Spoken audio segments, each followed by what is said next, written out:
Auzubillahiminasyaitonirrajim. Bismillahirrahmanirrahim. Assalamualaikum warahmatullahi ta'ala wabarakatuh.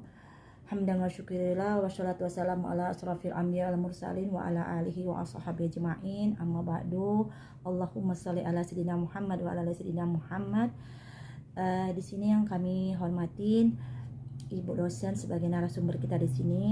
Perkenalkan kami dari kelompok 5, saya yang bernama Prihartini dan rekan saya Lina Nargaja. Di sini kami akan mempresentasikan melalui video makalah kami. Adapun judul dari makalah kami adalah Metode Pembelajaran Pendidikan Islam.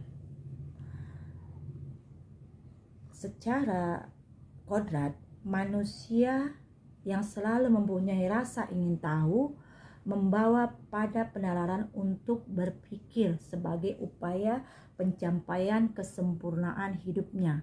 Kesempurnaan inilah yang memacu potensi-potensi yang dimilikinya untuk dikembangkan dan memotivasinya untuk belajar. Apa arti pendidikan itu? Pendidikan itu adalah bimbingan, pengajaran yang secara sadar oleh pendidik terhadap perkembangan fisik, jasmani maupun rohani dari peserta didik tersebut menuju terbentuknya potensi yang ada di dalam peserta didik, menuju terbentuknya kepada kepribadian yang utama. Metode pembelajaran merupakan suatu hal yang sangat utama untuk menentukan tingkat keberhasilan dalam mentransfer ilmu pengetahuan terhadap anak didik kita. Terlebih hari ini kita hanya bisa melihat di lapangan sebagian besar teknik pengajaran pada lembaga-lembaga pendidikan ataupun sekolah madrasah condong hanya menonton dan membosankan, sehingga menurunkan kemampuan minat belajar daripada siswa peserta didik tersebut, yang berdampak kepada prestasi dari siswa belajar itu menurun. Faktor utama keberhasilan mentransfer ilmu terhadap anak didik terletak pada kemampuan tenaga pengajar tersebut. Di dalamnya merupakan adanya penerapan metode pembelajaran yang efektif, variatif, dan inovatif. Tidak sekedar berorientasi kepada kemampuan kognitif saja. Di sini kita mengambil metode pembelajaran pendidikan Islam. Pendidikan Islam itu sendiri adalah ilmu pendidikan yang berdasarkan Islam. Islam adalah nama agama yang dibawa oleh Rasulullah SAW. Islam berisi seperangkat ajaran-ajaran tentang kehidupan manusia. Ajaran itu berupa agama, ilmu alam, sains dan teknologi. Itu semua ajaran dirumuskan berdasarkan bersumber dari Al-Quran, hadis, dan akal. Jika demikian, maka ilmu pendidikan Islam itu adalah ilmu pendidikan yang berdasarkan Al-Quran dan hadis serta akal.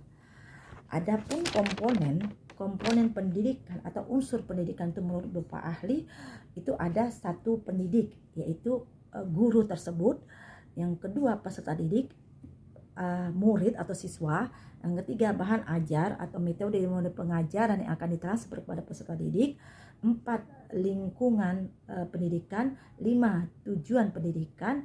Tujuan tersebut menciptakan keahlian dan bakat potensi yang ada pada peserta didik kita. Keenam, sarana pendidikan. Ketujuh, tenaga pendidikan.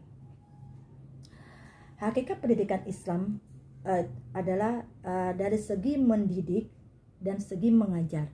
Kalau dari segi mengajar adalah hanya sekedar mentransfer ilmu, tetapi kalau mendidik adalah mentransfer ilmu sekaligus mentransfer value-value yang ada di dalam kehidupan, baik berupa akidah, berupa akhlak, adab, ibadah, kehidupan sosial beragama, toleransi beragama, dan lain-lain sebagainya. Selain pengajar itu, seorang guru harus terlihat kuat, amanah, mempunyai amal ma'ruf nahi mungkar, pengorbanan baik perasaan maupun fisik yang seorang guru itu harus berjiwa humanis, humoris, dan menjadi motivator, menjadi fasilitator dalam pelayanannya. Adapun metode-metode dalam pembelajaran pendidikan Islam itu sendiri adalah ditinjau dari etimologi bahasa. Metode berasal dari bahasa Yunani, yaitu metodes yang berasal dari suku kata, yaitu meta yang berarti melalui atau melewati, dan hodos yang berarti jalan atau cara. Jadi metode adalah suatu jalan yang dilalui untuk mencapai tujuan.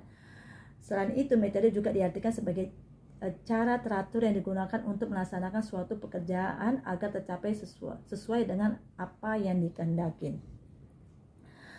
Adapun metode pendidikan Islam itu sendiri adalah dalam kedudukan dalam dunia Islam, metode sebagai alat motivasi, metode sebagai strategi, dan metode sebagai alat pencapaian tujuan. Macam-macam metode pembelajaran yang nantinya mungkin akan disampaikan oleh rekan saya Lunera Gajah.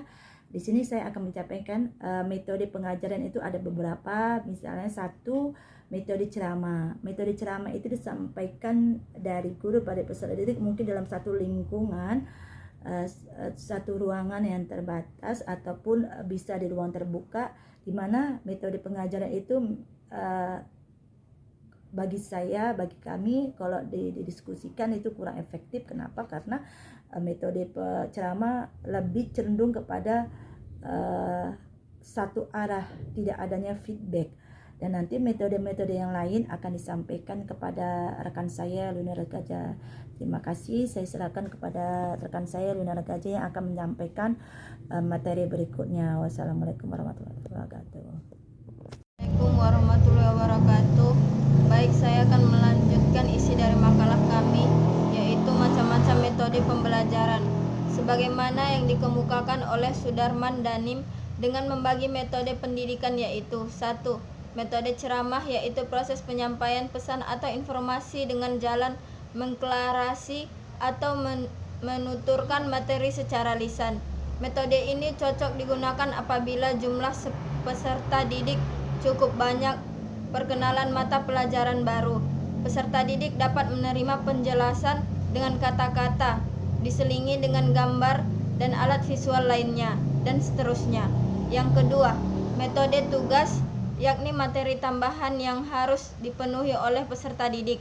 Yang ketiga, metode inquiry atau latihan, yakni proses mempersiapkan kondisi agar peserta didik siap menjawab teka-teki yang diberikan. Dan yang keempat, metode diskusi, yakni proses penyampaian materi dengan feedback atau brainstorming. Dan yang kelima, metode karya wisata, yakni strategi mengajar dengan memperlihatkan secara langsung daerah atau objek yang berhubungan dengan pelajaran. Dan yang kelima, metode seminar, yakni metode mengajar yang dilakukan secara terbuka. Metode pendidikan Islam lebih menarik karena bersifat holistik dan menilai materi-materi keislaman, dan lebih menekankan pada penghayatan sebagaimana yang dikemukakan As-Sadali membagi metode dalam penyampaian pelajaran kepada peserta didik. D. Prinsip-prinsip penentuan metode pembelajaran. Menurut Omar Al-Taumi Al-Syaibani yang dikutip Muhaimin menyatakan ada 7 prinsip pokok metode pendidikan Islam, yaitu seorang pendidik perlu 1. Mengetahui motivasi dan minat peserta didiknya. 2. Mengetahui tujuan pendidikan yang sudah ditetapkan sebelum pelaksanaan pendidikan. Yang ketiga, mengetahui tahap kematangan, perkembangan, serta perubahan peserta didik. 4. Mengetahui perbedaan-perbedaan peserta didik secara individu. 5. Memperhatikan pemahaman dan mengetahui hubungan-hubungan integrasi, pengalaman dan kelanjutannya, keaslian, pembaharuan dan kebebasan berpikir. 6. Menjadikan proses pendidikan sebagai pengalaman yang menggembirakan bagi peserta didik. Dan yang terakhir, menegakkan usaha uswatun hasanah. Bab 3. Penutup. Metode pembelajaran merupakan suatu kebijakan atau keputusan yang diambil oleh pendidik mengenai cara penyajian materi ajar kepada peserta didik di dalam kelas. 2. Metode pembelajaran sebagai cara penyajian materi ajar dapat berupa metode ceramah, demonstrasi, inquiry, diskusi, resitasi, karya wisata, sosiodrama, seminar. Dan yang ketiga, prinsip-prinsip penentuan metode pembelajaran yaitu berpusat kepada peserta didik atau student audience. Kesimpulan.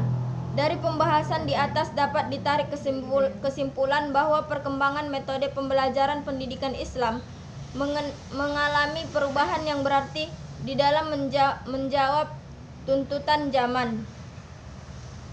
Pada intinya, metode pembelajaran pendidikan Islam merupakan usaha rancang bangun dalam proses mempermudah anak didik di dalam menyerap semua materi yang disampaikan, serta mengarahkan potensi nilai-nilai yang humanis, nyaman tanpa ada suatu tekanan di dalam, membangkitkan minat belajar siswa dengan berlandaskan Al-Quran dan Sunnah di dalam tindakan dan perilaku pada lingkungan posisinya. Pada penerapannya, metode pembelajaran pendidikan Islam yang harus diperhatikan adalah kesiapan para pendidiknya atau guru dalam memperhatikan situasi dan kondisi dalam satuan pendidikan yang akan menjalankannya.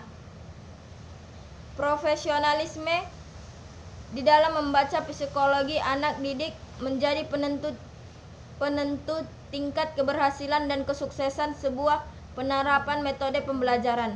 Sedangkan pada kompleksitas penerapan metode pembelajaran pendidikan Islam terletak pada evaluasi penguasaan materi yang diserap siswa ditentukan oleh angka-angka sehingga tujuan pendidikan Islam itu sendiri mengalami penggeseran.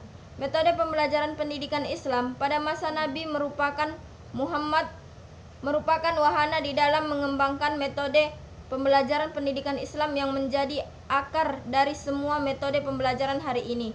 Artinya, relevansi metode pembelajaran pendidikan Islam kontemporer dengan metode pembelajaran pendidikan Islam hari sangat erat keterkaitannya.